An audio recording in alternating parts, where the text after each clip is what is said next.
കോഴിക്കോട് മാനിപുരം പുഴയിൽ ഒഴുക്കിൽപ്പെട്ട 10 വയസ്സുകാരി തൻഹ ഷെറിനായുള്ള തിരച്ചിൽ പുനരാരംഭിച്ചു. ഫയർഫോഴ്സ് സ്കൂബ ടീമിന്റെയും സന്നദ്ധ സേനാംഗങ്ങളുടെ നേതൃത്വത്തിലാണ് തിരച്ചിൽ. വിവരങ്ങളുമായി ബെൻസൻ ബാബുവാണ് നമുക്കൊപ്പം ചേർന്നത്.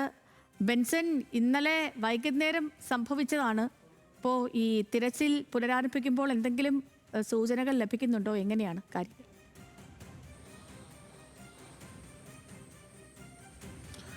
സേതുലക്ഷ്മി സൂചിപ്പിച്ചതുപോലെ തന്നെ ഇന്നലെ വൈകിട്ട് 6 മണിയോട് കൂടിയാണ് ഇത്തരത്തിലൊരു അപകടം ഉണ്ടാകുന്നത്. കുടുംബാംഗങ്ങളോടൊപ്പം പുഴയിൽ തുണി കഴുകുന്നതിനായി എത്തിയതായിരുന്നു ഈ 10 വയസ്സുകാരി തൻഹ ഷെറിൻ ഉൾപ്പെടെയുള്ളവർ. തൻഹ ഷെറിനും സഹോദരനുമായിരുന്നു പുഴയിൽ ഒഴുക്കിൽപ്പെട്ടത്. സഹോദരൻ 12 വയസ്സുകാരനായിട്ടുള്ള സഹോദരനെ ഉടൻ തന്നെ രക്ഷിക്കാൻ സാധിച്ചു. എന്നാൽ തൻഹ ഷെറിനെ ഇന്നലെ കണ്ടെത്താനായില്ല. രാത്രി 11 മണി വരെയും തിരച്ചിൽ തുടരുന്നുണ്ടായിരുന്നു. സ്കൂബ ടീം അംഗങ്ങളുടെയും ഫയർഫോഴ്സിന്റെയും സന്നദ്ധ സേനാംഗങ്ങളുടെയും നാട്ടുകാരുടെയും നേതൃത്വത്തിൽ രാത്രി ഏറെ വൈകിയും തിരച്ചിൽ നടത്തി. പക്ഷേ ഷെറിനെ കണ്ടെത്താനായില്ല. തുടർന്ന് ഇന്ന് രാവിലെ 6 മണിയോടുകൂടെ തിരച്ചിൽ പുനരാരംഭിക്കുകയായിരുന്നു. നിലവിൽ ഇപ്പോൾ സൂചിപ്പിച്ചതുപോലെ തന്നെ ഫയർഫോഴ്സിന്റെയും സ്കൂബ ടീം അംഗങ്ങളുടെയും നേതൃത്വത്തിലാണ് തിരച്ചിൽ പുരോഗമിക്കുന്നത്. പുഴയിൽ കാര്യമായി തന്നെ വെള്ളമുണ്ട്.